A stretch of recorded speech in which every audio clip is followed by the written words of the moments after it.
So good evening. We're going to discuss about the Sea Energy Hill Plant. Myself, Jeaness. Sam. Jaffa. Sharandeep. So with the introduction, I'm going to start about the Red Hill company. So Red Hill is basically a coal burning company which is used for producing electricity in the United States, and it is the most powerful and renowned company in North America. So sulfur dioxide is a major issue for this company because by producing the burning the coal, the company has been producing so much of sulfur dioxide, and they have been spending like 6.4 million per year for sulfur dioxide emission. And this plant was planned to shut off because of such of expenses, and it was moreover causing the environmental pollution. But just 6 million was required to take some initiatives so that the environment should have been clean, and there should have been more strategies to deal with the carbon dioxide emissions and sulfur dioxide emissions. So Jim Baker, which is the CEO of the company, has been thinking to sell the company since so long, but because of the most expenses for the sulfur dioxide emissions, but instead of thinking some other strategy to deal with this environmental hazard, so they could have planned for much more cleaner and something more better techniques to produce electricity, but they did not, and she was moreover just thinking to shut down the plant. And the second thought which came to her mind was to purchase the emission allowances per year instead of getting more better initiatives. So there were some changes which made Becker to not sell the plant, which were like there was a sudden increase in the prices of oil and gas. So because of that, the coal was getting much cheaper, and coal was even mined within the US only. And the third reason was the weakening of the US dollar. So oil and gases were imported only, and coal was getting cheaper day by day. So it was very convenient for them to buy coal at cheaper prices and produce electricity. So that's why these reasons made Baker to not to shut down the plant and continue the production of electricity. So, but because of this, in 2007 to 8, environmental issues were growing so much because of the production of carbon dioxide and sulfur dioxide. So there are two emissions from the coal burning company. First of all, there is carbon dioxide, which is produced as around 7,787 kgs per year, and the second is sulfur dioxide, which is the per capita emission is 32 kgs. And emission system is not that efficient, and it is creating most of the environmental pollution in the air, especially it's causing accident and many other things. And US is the only country which is producing maximum of electricity, around 50% of electricity, by burning coal. So because of that, there is maximum of emissions of sulfur dioxide and carbon dioxide by these companies in the United States, as it is much lower in comparative with Canada and Mexico, as it is only just 19% in Canada and 8% in Mexico for the production. So this company was required to take such steps instead of buying the emission allowances, to take much more adopt such strategies to deal with the emissions instead of buying emissions for the sulfur dioxide. And my top agenda is sulfur dioxide. Sulfur dioxide is enter atmosphere as a surface aerosol, compromise to the human health and human life, because when they breathe this gas, and it can affect to your health in the long term, and it's in danger to human life, like I said, especially children, elderly, and the people who have the asthma disease and heart disease. SO2 primarily in the acid rain, a chemical deposit damage wildlife and their habitat. As well as the building and monuments, and it also affect to hazardous at seismic overload to the atmosphere. This is because of this gas.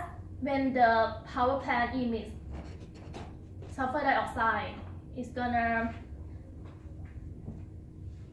effect around the world. For example, like if USA emits this gas, it's not just only in USA that have the synthetic overload, and it's gonna affect to all of the North America, such as Canada and Mexico.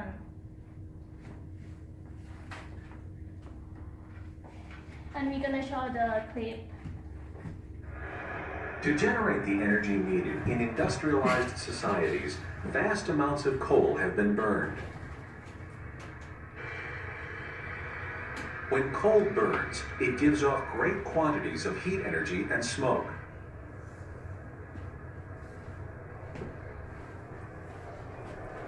Smokestacks, such as this one, emit so much smoke into the atmosphere that gases in the smoke are changing the very nature of clouds, causing a corrosive form of precipitation known as acid rain.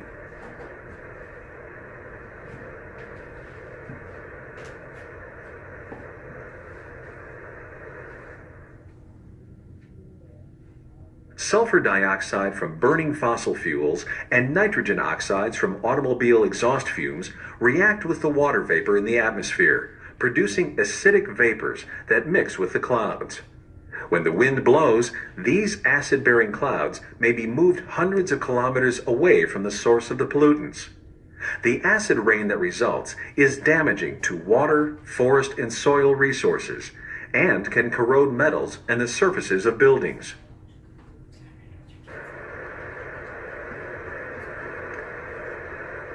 One way to address the problem of acid rain is to stop burning high sulfur coal. Coal with less sulfur releases less sulfur dioxide. Another solution is to equip coal-burning power plants with scrubber technology.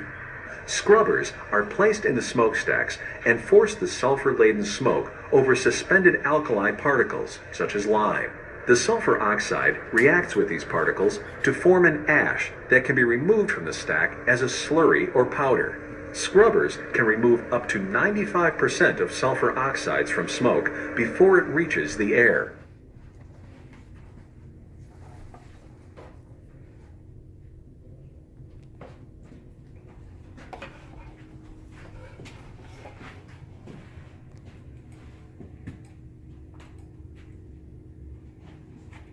So about scrubber is a system that can remove the violence of pollution and another gas such as the acid gas, air toxin from flue gases.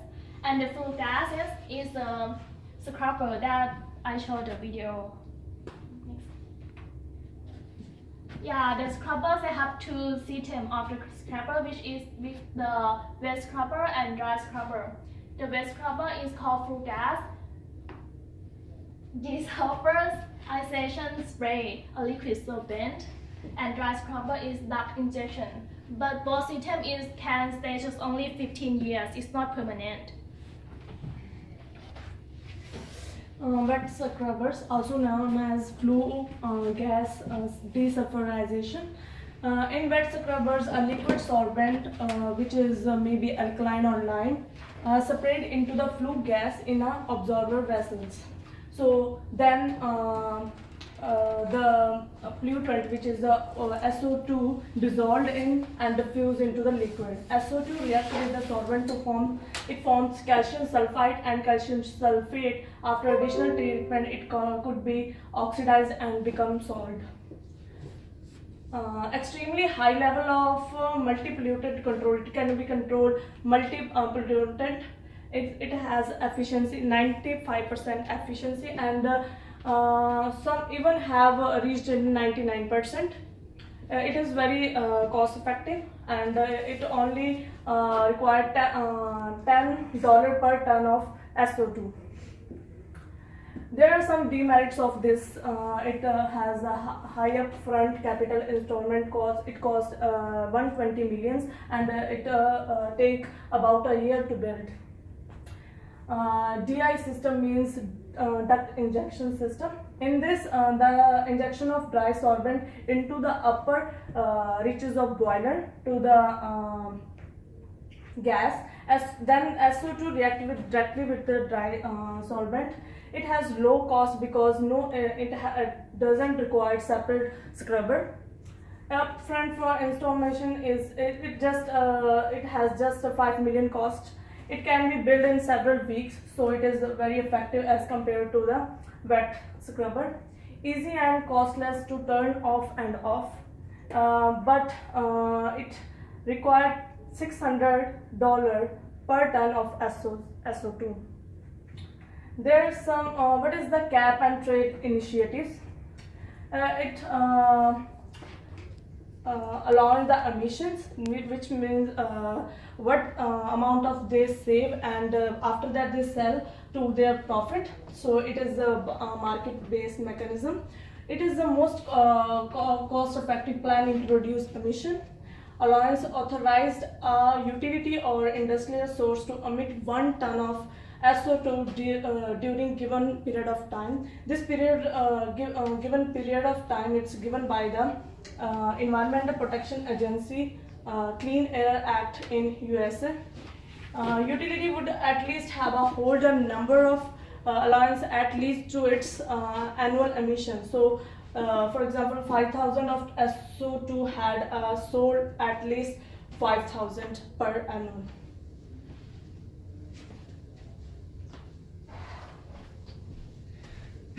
Now I'm going to talk about the Sea Energy's allowance, the company's emission allowance and their strategy about using these emission allowances. So Sea Energy was allocated nearly 8,000 emission allowances each year for the Red Hill plant. It had to purchase 8,000 emission allowances per year.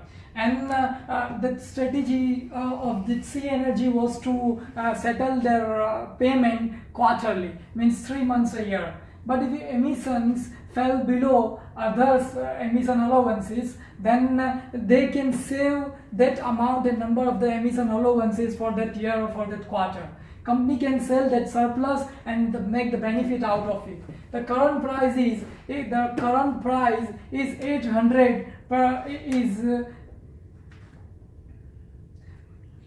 It is $800 per emission allowance, and even it is expected to grow in coming years. So what was the Walls report? Then the Walls, this person was summoned by Jim Baker, the CEO of the company, to prepare the rough estimate of how much they can save on the emission allowances and how much profit they can make out of it. And the rough estimate by Baker was made about the two systems, the wet scrubber system and the dry scrubber system.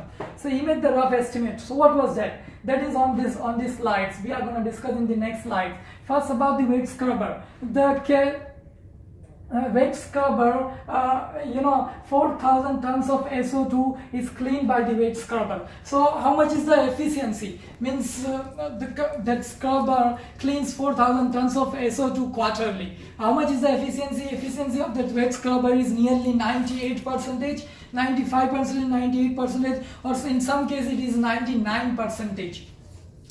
So the amount of number of EA emission allowances which were allocated quarterly was 2,000, right?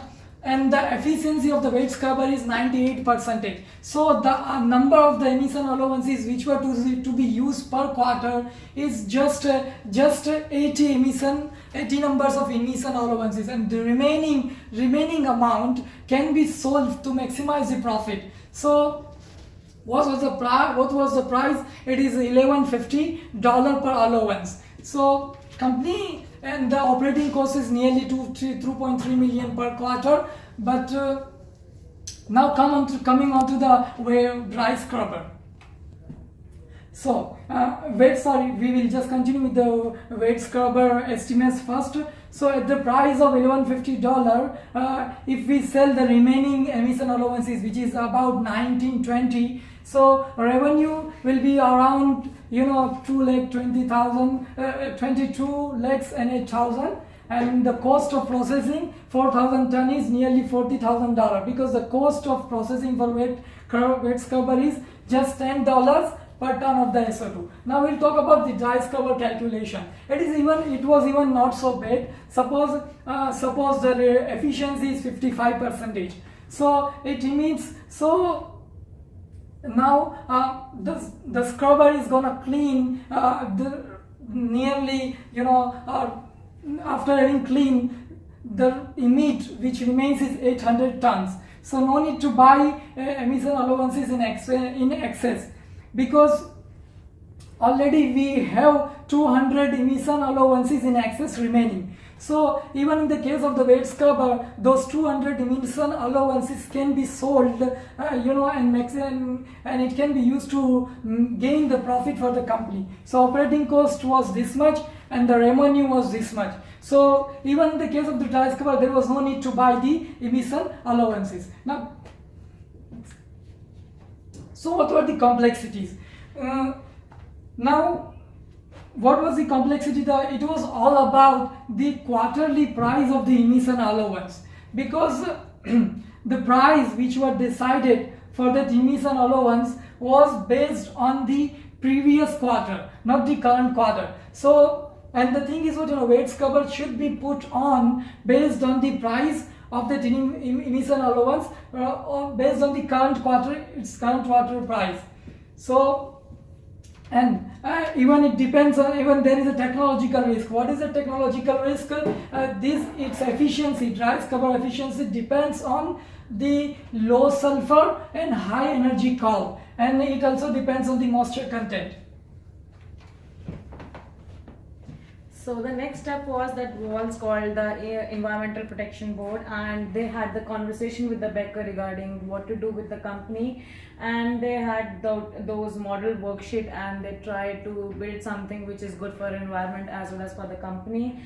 So they opted for the dry scrubber worksheet, and they came to a decision that they will switch on if the capita is a 600 per kg, otherwise they will switch off the whole apparatus.